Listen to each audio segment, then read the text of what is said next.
function. Do you agree with the American Thank you. Medical Association that there is no scientific proven link between vaccines and autism? I have not seen a causal link between vaccines and Do you agree with the American Medical Association that there is no scientific proven link between vaccines and autism? I have not seen a causal link between vaccines and autism. Mama Kadesh, Iranian-born, American-based singer, with her song Entangled.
Medical Association that there is no scientific proven link between vaccines and autism. I have not seen a causal link between vaccines and autism.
The social life of things. And let me also add, this is actually an Austrian glass, I have to admit. In fact, this is a glass I bought many years ago in an Austrian, in some kind of a second-hand shop, but apparently it is really Austrian, first Austrian industrially made glass, Vienna. Yeah. I was told they go up in price. I mean, I already paid too much money for them. But there are so many copies of this glass, but apparently from 1860s, 70s, because these are the real ones. And how can you tell it's real? Because it is actually first glass that was made in a glass manufactura. It's obviously not the glass which you can buy in you know, how should I call it, in Venice or something like that, but who can always afford Venice Murino glass or something like that? But yes, oh, my hands are not that old. My hands are just a certain age, yeah? Obviously, but the hands, but wait, I'm dealing with objects here. And this is something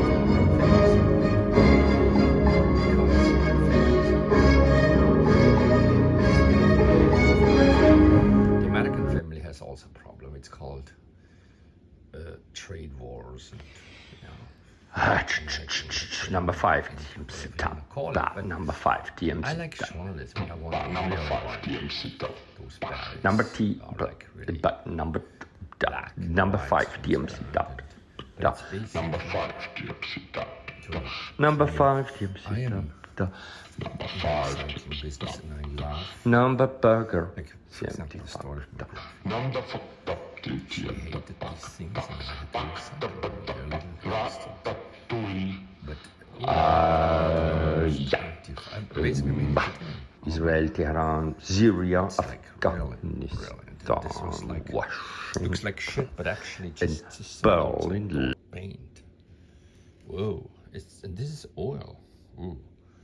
Oil, sticky oil. So, and it says Harlem Legionnaires disease. In fact, I should be really careful, but that's New York City, Harlem Legionnaire disease. This is kind of when you have a water tower. But hey, how many people infected? London 5 and dead now. Frankfurt. Airborne, a bit like Bali, COVID. Bali. Yeah, but then And when Bali you and totally up TMC and down. Gua. That's actually a Guai. Yes, some things that I believe in fine art. And I'm just trying to hold on, but this is like really my way of producing, basically advertising my little paintings here, like for pay as you wish, just calculate. Here, Store. here. Then Here. as you for free, but calculate basically Thank you. the misery that goes So, well, Becco. What's the value of anything? Nothing.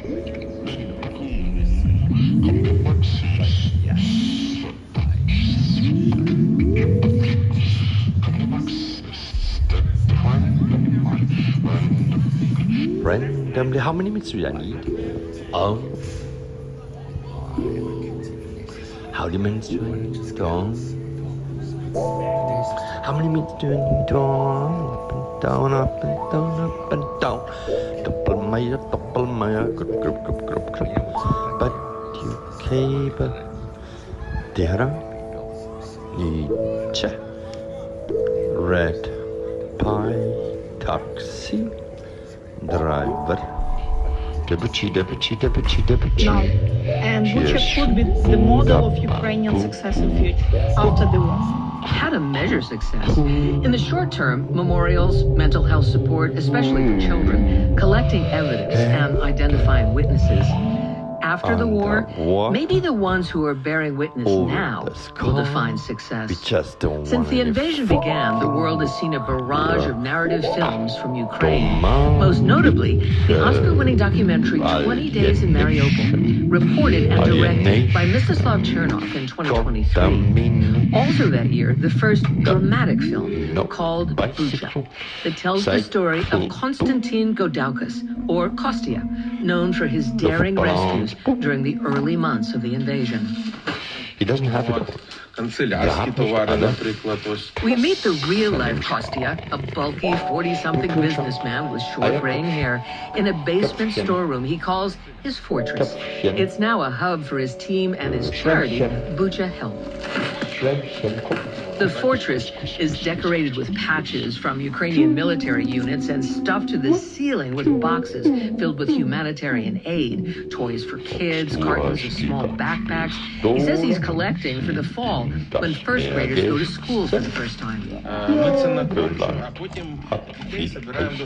And we already provided 8,500 children with that. Kostya's background is complicated, like so much of the region's history. In 1947, Lithuania was under Soviet control, and Stalin exiled his Jewish family to Kazakhstan, where he was born. When the Soviet Union collapsed in the 1990s, Kostya took part in opposition politics, got in trouble, went to jail. He eventually escaped to Ukraine 6 years ago with just one suitcase. Ukraine granted him political asylum, and he rebuilt his life in Bucha. He created a thriving business charging stations for electric cars. Successful enough to buy himself a Tesla, his dream car. He had it shipped from California. The arrival of Russian troops in February 2022 changed everything. He witnessed the horrors of the Russian occupation firsthand. He photographed dead bodies on the street with a hidden cell phone. He volunteered for risky evacuation missions, rescuing the most vulnerable from the Russian occupation zone, including an 80-year-old Ukrainian composer, his wife, and the family dog. How many people did you save? It's 203 persons, but you know, 2 women were pregnant at the time, so now we can count it 205. Now he laughs off the dangers. But some things he cannot forget. He directs us to a traffic circle in Bucha, where Kostya recounts the day in March 2022. After a successful evacuation, he was driving back to his home in Bucha when a Russian shell hit his car. This is where you were shot? Прилетел снаряд, а дальше я втратил... So that's the place where I was driving my car, and then suddenly the Russian shell hit my car, and I was unconscious. I don't remember anything after that. Did they ruin your Tesla? Да, Tesla сгорела полностью. Burned out totally. Kostya's story became the central drama in Bucha, the movie. Mini-subs that headed into the bay. In those mini-subs is a team of Navy SEALs. The Navy SEALs thought they'd be coming into a deserted shore, but there was a surprise. Nearby was a small boat with a North Korean crew. The unseen North Korean boat came close to their mini-sub, and the crew on board started talking loudly and shining flashlights right down into the water where the subs were. If the subs were discovered, they'd have no way out, and so the SEALs that were at the shore fired on the North Korean boat and killed everybody that was on it. The SEALs on shore swam to the boat to make sure everybody was dead. When they got there, they didn't find any uniforms or weapons that suggested the people were security forces or military. In fact, everything there suggested that they were civilian fishermen who just happened to be in the wrong place at the wrong time. The SEALs got out of the area unscathed. But it's hard to overstate the gravity of what happened. The United States put troops on the ground in an unpredictable dictatorship with nuclear weapons, killed civilians, and took extreme strategic risks. This was just one mission, but people within the special operations world say it's part of a broader problem that has plagued special operations for decades. There's never any real outside scrutiny that lets the public and the nation as a whole look at what went wrong. Everything remains top secret. I've been reporting about the military and special operations. An online interview with Konstantin Kudauskas, recounting his rescues, impressed by the fact that he'd saved over 200 Ukrainians. Sure says his movie is part Dante's Inferno and part Schindler's List. He is a foreigner. He could leave Ukraine. He could go to another country, but he decided to stay to risk his life. And for me, this is a very powerful message that nobody can stand aside when such evil things are happening. Is this movie for insiders or outsiders? This movie is for both, but I think there are different messages. For the outsiders, he saw his film as an appeal to the court of public opinion. But for insiders, those who were actually experiencing the war, he wanted it to stand as a document to the horrors they were living. That audience had a complicated reaction.